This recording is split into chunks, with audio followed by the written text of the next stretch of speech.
It is an ancient mariner, and he stoppeth one of three, by thy long grey beard and glittering eye. Now wherefore stoppest thou me? The bridegroom's doors are open wide, and I am next of kin. The guests are met, the feast is set, mayst hear the merry din. He holds him with his skinny hand. There was a ship, quoth he. Hold off, unhand me, greybeard loon. Eftsoons his hand dropped he. He holds him with his glittering eye. The wedding guest stood still, and listens like a 3 years' child. The mariner hath his will. The wedding guest sat on a stone. He cannot choose but hear. And thus spake on that ancient man, the bright-eyed mariner. The ship was cheered, the harbour cleared. Merrily did we drop below the kirk, below the hill, below the lighthouse top. The sun came up upon the left, out of the sea came he, and he shone bright, and on the right went down into the sea. Higher and higher every day, till over the mast at noon. The wedding guest here beat his breast, for he heard the loud bassoon. The bride hath paced into the hall, red as a rose is she. Nodding their heads before her goes the merry minstrelsy. The wedding guest he beat his breast, yet he cannot choose but hear. And thus spake on that ancient man, the bright-eyed mariner. And now the storm blast came, and he was tyrannous and strong. He struck with his o'ertaking wings, and chased us south along. With sloping masts and dipping prow, as who pursued with yell and blow, still treads the shadow of his foe, and forward bends his head. The ship drove fast, loud roared the blast, and southward aye we fled. And now there came both mist and snow, and it grew wondrous cold, and ice mast high came floating by, as green as emerald. And through the drifts the snowy cliffs did send a dismal sheen, nor shapes of men nor beasts we ken, the ice was all between. The ice was here, the ice was there, the ice was all around. It cracked and growled and roared and howled, like noises in a swound. At length did cross an albatross, thro' the fog it came, as it had been a Christian soul, and we hailed it in God's name. It ate the food it ne'er had eat, and round it flew. The ice did split with a thunder fit, the helmsman steered us through. And a good south wind sprung up behind, the albatross did follow, and every day for food or play came to the mariner's hollow. In mist or cloud, on mast or shroud, it perched for vespers 9, whilst all the night through fog smoked white glimmered the white moonshine. God save thee, ancient mariner, from the fiends that plague thee thus. Why lookest thou so? With my crossbow I shot the albatross. The sun now rose upon the right, out of the sea came he, still hid in mist, and on the left went down into the sea. And the good south wind still blew behind, but no sweet bird did follow, nor any day for food or play came to the mariner's hollow. And I had done a hellish thing, and it would work 'em woe, for all averred I had killed the bird that made the breeze to blow. Ah, wretch, said they, the bird to slay that made the breeze to blow, nor dim nor red like God's own head the glorious sun upbrist. Then all averred I had killed the bird that brought the fog and mist. 'Twas right, said they, such birds to slay that bring the fog and mist. The fair breeze blew, the white foam flew, the furrow followed free. We were the first that ever burst into that silent sea. Down dropped the breeze, the sails dropped down, 'twas sad as sad could be, and we did speak only to break the silence of the sea.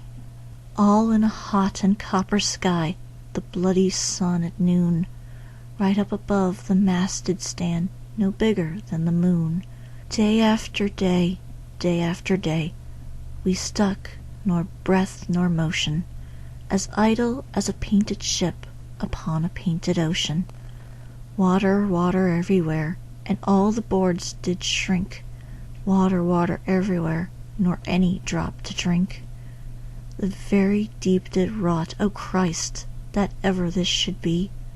Yea, slimy things did crawl with legs upon the slimy sea. About, about, in reel and rout, the death fires danced at night. The water, like a witch's oils, burned green and blue and white. And some in dreams assured were of the spirit that plagued us so. 9 fathom deep he had followed us from the land of mist and snow, and every tongue through utter draught was withered at the root. We could not speak, no more than if we had been choked with soot. Ah, well a day, what evil looks had I from old and young! Instead of the cross, the albatross around my neck was hung. There passed a weary time, each throat was parched and glazed each eye. A weary time, how glazed each weary eye, when looking westward I beheld a something in the sky. At first it seemed a little speck, and then it seemed a mist. It moved, and took at last a certain shape, I wist. A speck, a mist, a shape, I wist, and still it neared and neared. As if it dodged a water sprite, it plunged and tacked and veered. With throats unslacked, with black lips baked, we could nor laugh nor wail. Through utter draught all dumb we stood. I bit my arm, I sucked the blood, and cried, "A sail, a sail!" With throats unslacked, with black lips baked, agape they heard me call. "Gramercy!" they for joy did grin, and all at once their breath drew in, as they were drinking all. "See, see!" I cried, "she tacks no more, hither to work us weal. Without a breeze, without a tide, she steadies with upright keel." The western wave was all aflame, the day was well nigh done. Almost upon the western wave rested the broad bright sun, when that strange shape drove suddenly betwixt us and the sun.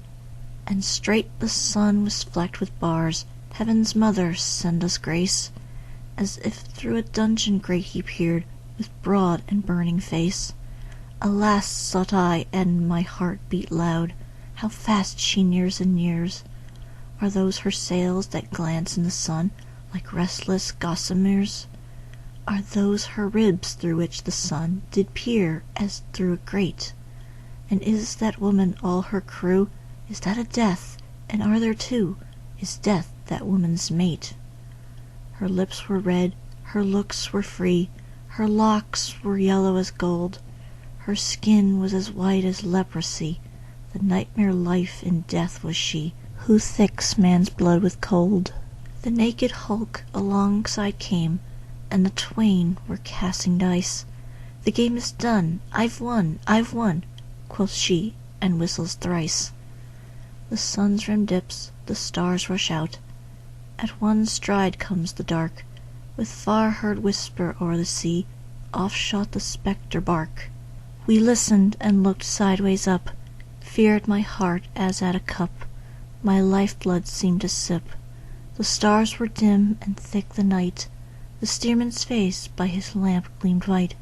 From the sails the dew did drip, till clomb above the eastern bar the horned moon with one bright star within the nether tip. One after one by the star-dogged moon, too quick for groan or sigh, each turned his face with a ghastly pang, and cursed me with his eye. 4 times 50 living men, and I heard nor sigh nor groan. With heavy thump, a lifeless lump, they dropped down one by one. The souls did from their bodies fly, they fled to bliss or woe, and every soul it passed me by like the whiz of my crossbow. I fear thee, ancient mariner, I fear thy skinny hand, and thou art long and lank and brown, as is the ribbed sea sand. I fear thee and thy glittering eye, and thy skinny hand so brown. Fear not, thou wedding guest, this body drop not down. Alone, alone, all alone, alone on a wide, wide sea, and never a saint took pity on my soul in agony. The many men so beautiful, and they all dead did lie, and 1,000,000 slimy things lived on, and so did I. I looked upon the rotting sea, and drew my eyes away. I looked upon the rotting deck, and there the dead men lay. I looked to heaven and tried to pray, but or ever a prayer had gushed, a wicked whisper came and made my heart as dry as dust. I closed my lids and kept them close, and the balls like pulses beat, for sky and the sea, and the sea and the sky, lay like a load on my weary eye, and the dead were at my feet. The cold sweat melted from their limbs, nor rot nor reek did they. The look with which they looked on me had never passed away. An orphan's curse would drag to hell a spirit from on high, but oh, more horrible than that is the curse in a dead man's eye. 7 days, 7 nights I saw that curse, and yet I could not die. The moving moon went up the sky, and nowhere did abide. Softly she was going up, and a star or two beside. Her beams bemocked the sultry main, like April hoar frosts spread, but where the ship's huge shadow lay, the charmed water burnt away a still and awful red. Beyond the shadow of the ship I watched the water snakes. They moved in tracks of shining white, and when they reared the elfish light fell off in hoary flakes. Within the shadow of the ship I watched their rich attire, blue, glossy, green, and velvet black.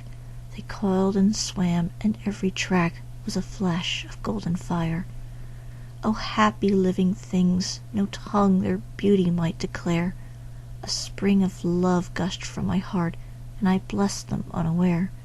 Sure my kind saint took pity on me, and I blessed them unaware. The self-same moment I could pray, and from my neck so free the albatross fell off and sank like lead into the sea. O sleep, it is a gentle thing, beloved from pole to pole. To Mary Queen the praise be given, she sent the gentle sleep from heaven that slid into my soul. The silly buckets on the deck that had so long remained, I dreamt that they were filled with dew, and when I awoke it rained. My lips were wet, my throat was cold, my garments all were dank. Sure I had drunken in my dreams, and still my body drank. I moved and could not feel my limbs, I was so light almost. I thought that I had died in sleep, and was a blessed ghost. And soon I heard a roaring wind, it did not come anear, but with its sound it shook the sails that were so thin and sere. The upper air burst into life, and 100 fire flags sheen. To and fro they were hurried about, and to and fro and in and out the wan stars danced between.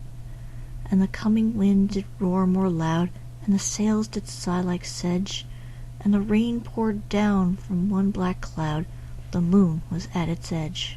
The thick black cloud was cleft and still, the moon was at its side, like water shot from some high crag.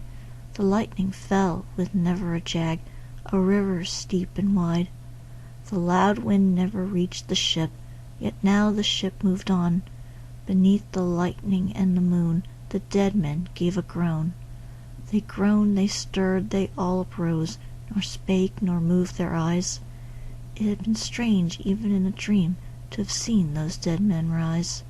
The helmsman steered, the ship moved on, yet never a breeze up blew. The mariners all 'gan work the ropes, where they were wont to do. They raised their limbs like lifeless tools, we were a ghastly crew. The body of my brother's son stood to me, knee by knee. The body and I pulled at one rope, but he said naught to me. I fear thee, ancient mariner, be calm, thou wedding guest. 'Twas not those souls that fled in pain, which to their corpses came again, but a troop of spirits blest. For when it dawned they dropped their arms and clustered round the mast. Sweet sounds rose slowly through their mouths, and from their bodies passed. Around flew each sweet sound, then darted to the sun. Slowly the sounds came back again, now mixed, now one by one. Sometimes a dropping from the sky I heard the skylark sing. Sometimes all little birds that are, how they seemed to fill the sea and air with their sweet jargoning. And now 'twas like all instruments, now like a lonely flute, and now it is an angel's song that makes the heavens be mute. It ceased, yet still the sails made on a pleasant noise till noon, a noise like of a hidden brook in the leafy month of June, that to the sleeping woods all night singeth a quiet tune. Till noon we quietly sailed on, yet never a breeze did breathe. Slowly and smoothly went the ship, moved onward from beneath. Under the keel 9 fathom deep, from the land of mist and snow, the Spirit slid, and it was He that made the ship to go. The sails at noon let off their tune, and the ship stood still also.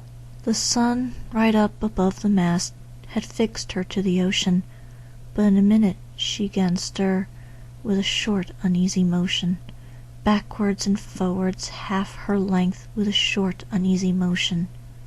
Then like a pawing horse let go, she made a sudden bound. It flung the blood into my head, and I fell down in a swound. How long in that same fit I lay, I have not to declare, but ere my living life returned, I heard and in my soul discerned 2 voices in the air. Is it he, quoth one, is this the man? By him who died on cross, with his cruel bow he laid full low the harmless albatross. The Spirit who biddeth by himself in the land of mist and snow, he loved the bird that loved the man who shot him with his bow. The other was a softer voice, as soft as honey dew. Quoth he, the man hath penance done, and penance more will do. But tell me, speak again, thy soft response renewing, what makes that ship drive on so fast? What is the ocean doing? Still as a slave before his lord, the ocean hath no blast. His great bright eye most silently up to the moon is cast, if he may know which way to go, for she guides him smooth or grim.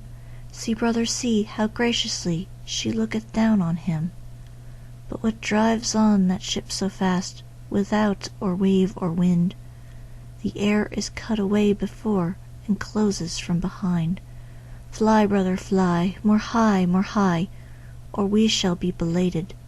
For slow and slow that ship will go, when the mariner's trance is abated. I woke, and we were sailing on, as in a gentle weather.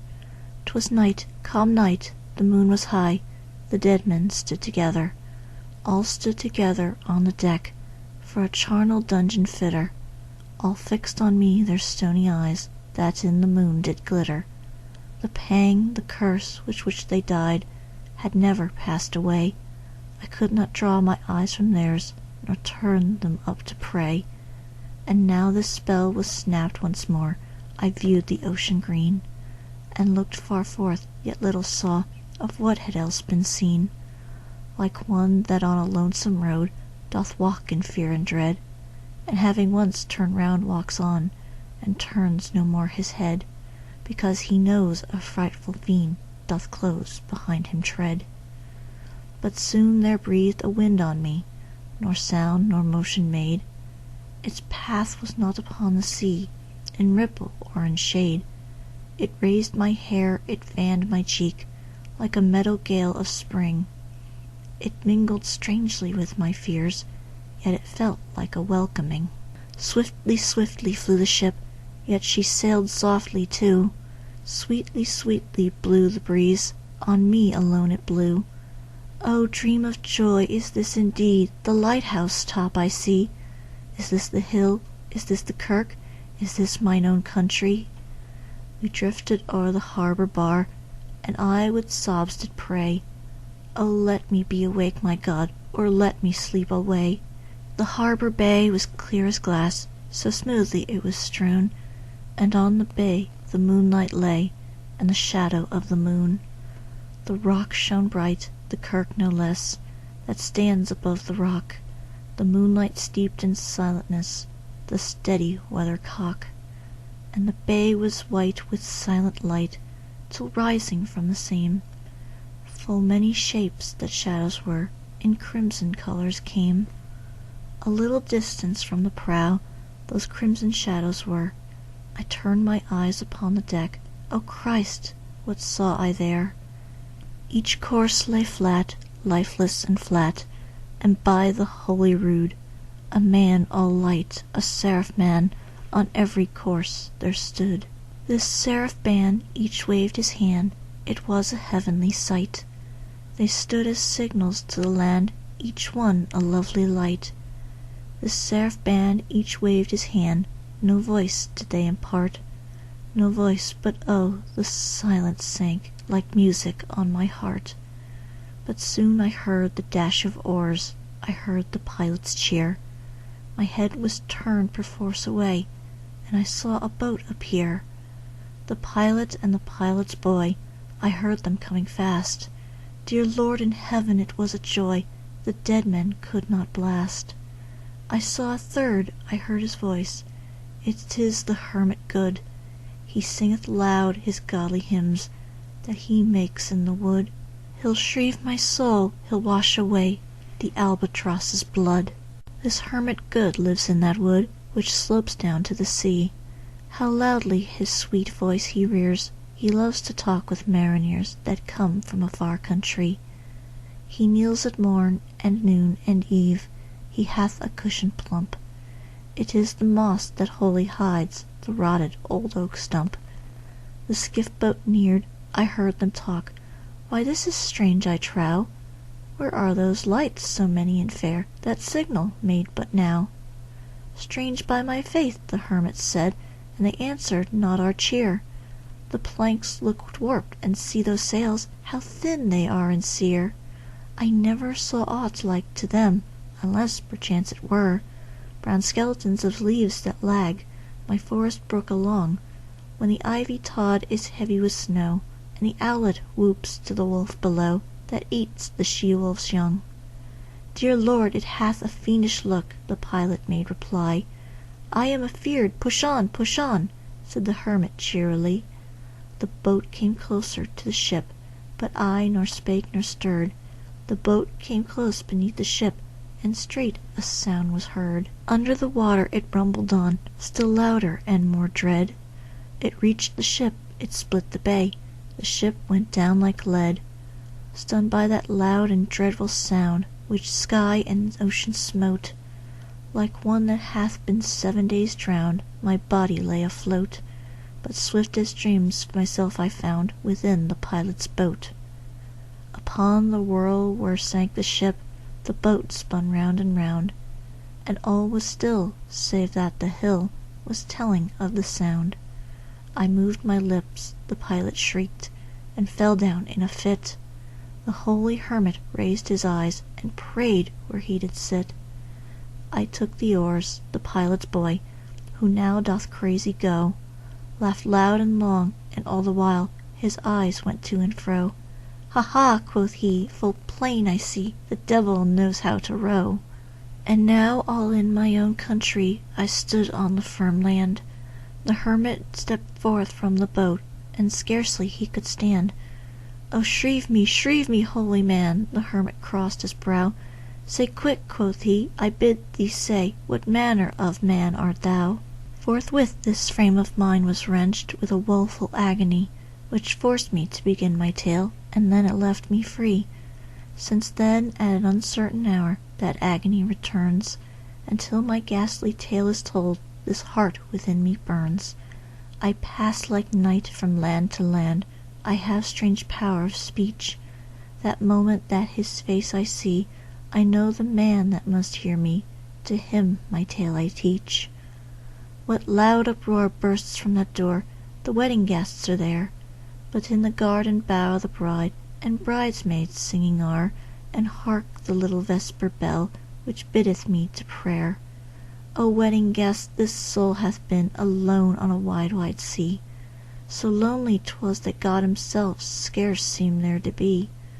O sweeter than the marriage feast, 'tis sweeter far to me, to walk together to the kirk with a goodly company. To walk together to the kirk, and all together pray, while each to his great Father bends, old men and babes and loving friends, and youths and maidens gay. Farewell, farewell, but this I tell to thee, thou wedding guest, he prayeth well who loveth well both man and bird and beast.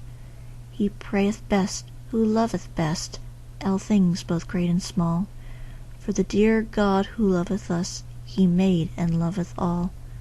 The mariner whose eye is bright, whose beard with age is hoar, is gone, and now the wedding guest turned from the bridegroom's door. He went like one that hath been stunned, and is of sense forlorn. A sadder and a wiser man, he rose the morrow morn.